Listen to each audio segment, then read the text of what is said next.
안녕하세요. 신생아 특례대출 소득기준 2억 상향, 버팀목 대출은 1억으로 상향, 부동산 시장 살아날까? 라는 주제를 가지고 오늘은 이야기해 볼게요. 신생아 특례대출이 집값을 끌어올리나?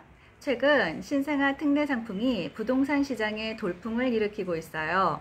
2년 이내 출산한 가구에게 최저 1%대의 이자로 돈을 빌려주는 정책 금융 상품인데요.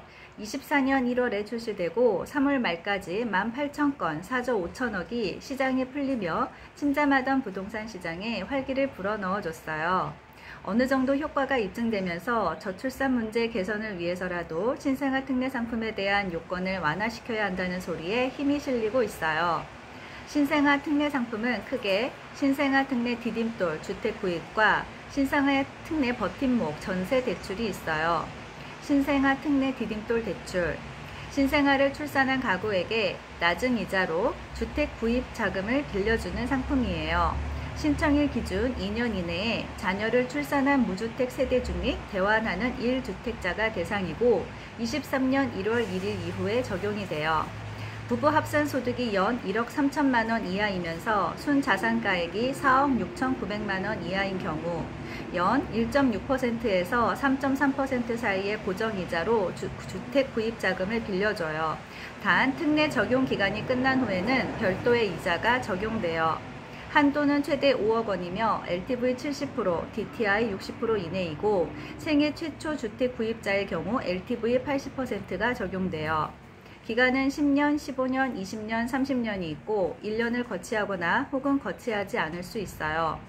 소유권 이전 등기 전에 신청해야 하고 이미 이전 등기를 했다면 접수일로부터 3개월 이내에 신청해야 해요. 대상 주택은 전용 8호제곱미터 이하이며 접수일 기준 9억 원 이하 주택이 대상이에요. 5년은 특례 이자를 적용하고 기간이 종료한 후에는 부부 합산 소득에 따라 이자가 다르게 적용돼요. 신생아 특례 버팀목 대출, 신생아를 출산한 가구에게 낮은 이자로 주택 전세 자금을 빌려주는 상품이에요.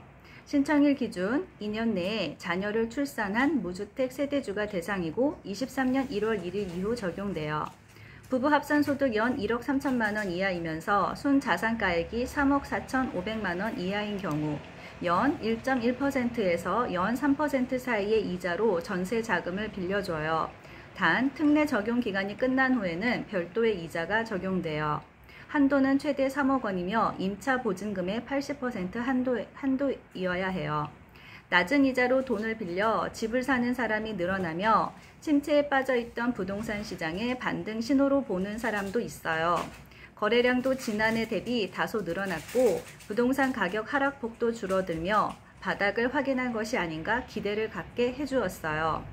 부동산 가격에 대한 여러 이견에도 불구하고 수요자들은 조금 더 요건을 완화해 주었으면 하고 바라고 있어요. 서울의 평당 분양가격이 3,800만 원을 넘어서고 있는 만큼 대출 요건도 그에 맞게 완화해 달라는 거죠. 그래서 정부가 최근 신생아 특례 상품에 대한 소득 기준을 2억 원까지 대폭 완화할 거로 보고 있어요. 요약하면 신생아 특례 디딤돌 대출 주택 구입 자금 시 신혼부부 소득 합산 2억 원으로 상향이 예정되어 있어요. 신생아 특례 버팀목 대출 주택 전세 자금 시 신혼부부 소득 합산은 1억 원으로 상향 예정이에요. 상향되는 소득 조건은 6월 안으로 시행될 것으로 예상하고 있어요. 부동산 시장의 최근 이슈 중 하나인 신생아 특례 상품에 대해 알아보았어요. 조만간 소득 요건이 완화될 것으로 예정되어 있는 만큼 대상이신 분들에게는 분명 매력적인 상품일 것으로 생각돼요. 내게 맞는 상품 잘 선택하시어 내 집 마련하시는 데 도움이 되길 바랍니다. 감사합니다.